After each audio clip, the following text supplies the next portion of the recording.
Agacé lors de son arrivée, Jean-Marc Morandini connaît désormais les réquisitions de la procureure Anne Proust au tribunal correctionnel de Paris. Celui qui clame être victime d'une cabale journalistique, est accusé notamment d'harcèlement sexuel par un jeune comédien et de travail dissimulé. 6 mois de prison avec sursis ont été requis mercredi 14 juin 2023 à l'encontre de l'animateur de télévision Jean-Marc Morandini, jugé devant le tribunal judiciaire de Paris pour harcèlement sexuel et travail dissimulé à l'occasion du tournage d'une web-série qu'il produisait. Le tribunal rendra sa décision le 29 août. La procureure Anne Proust a demandé en outre l'indemnisation de Gabriel P.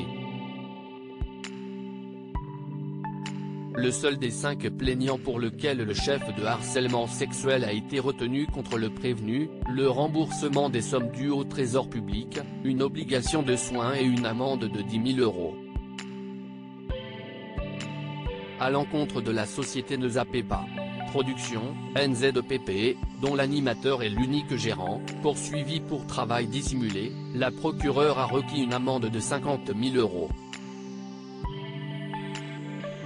La décision du tribunal devra être diffusée par les grands titres de presse et les sites de casting, a également réclamé la procureure.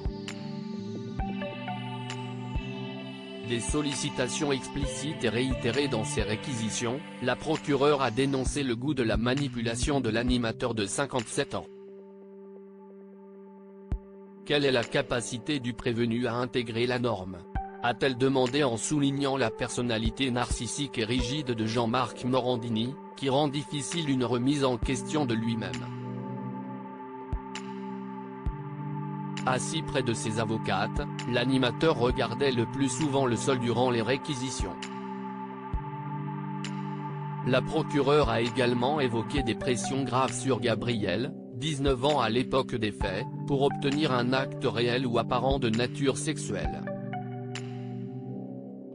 Il y a eu des sollicitations explicites et réitérées de la part du prévenu sur le jeune plaignant, a affirmé la représentante du parquet. À au moins 3 reprises, a-t-elle rappelé, Jean-Marc Morandini a demandé au jeune homme de lui faire une fellation, via son avatar Catherine Leclerc, une pseudo-directrice de casting derrière laquelle il se cachait.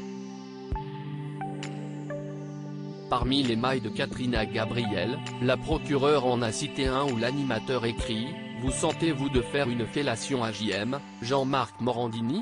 Il n'est pas n'importe qui ». Pour compenser le préjudice moral résultant d'une dynamique d'humiliation, l'avocat de Gabriel avait réclamé mardi une indemnisation à hauteur de 27 000 € pour son client. S'il n'y a pas de harcèlement sexuel dans ce dossier, si est à n'y rien comprendre, avait plaidé Antoine Lachenot. Pour Jean-Marc Morandini, il n'y avait pas eu le moindre problème invité à prendre la parole après ses avocates, mais Céline Lazec et Florence Heroux, l'animateur de CNU a réitéré les arguments qu'il avait développés mardi à l'ouverture de l'audience, il n'y avait pas eu le moindre problème entre lui et les comédiens de la web-série Les Faucons avant la publication d'un article des Inrocks, à l'été 2016, dénonçant les dessous du tournage et notamment l'obligation pour les jeunes comédiens à s'exhiber nus ou à envoyer des vidéos de masturbation. Le tribunal n'a retenu que des morceaux épars des échanges avec Gabriel, a regretté l'animateur. Nous avons eu beaucoup d'échanges et ils étaient constructifs, a-t-il soutenu sans jamais s'excuser. Je suis surpris. D'ailleurs, Gabriel ne me reproche rien, a-t-il affirmé. Mardi, à l'ouverture du procès, le jeune plaignant avait affirmé qu'il se sentait sous l'emprise psychologique de l'animateur. Je me dégoûte, j'ai honte de ce que j'ai fait, avait-il dit. En décembre dernier, l'animateur avait été condamné à une peine d'1 an de prison avec sursis assorti d'une obligation de soins de 2 ans et son inscription au fichier des auteurs d'infractions sexuelles ou violentes, FIGE, pour des faits de corruption de mineurs commis sur 3 adolescents entre 2009 et 2016, lors d'échanges électroniques à caractère sexuel et d'un casting à son domicile. Il a fait appel de cette condamnation. Jean-Marc Morandini reste présumé innocent des faits qui lui sont reprochés jusqu'au jugement définitif de l'affaire.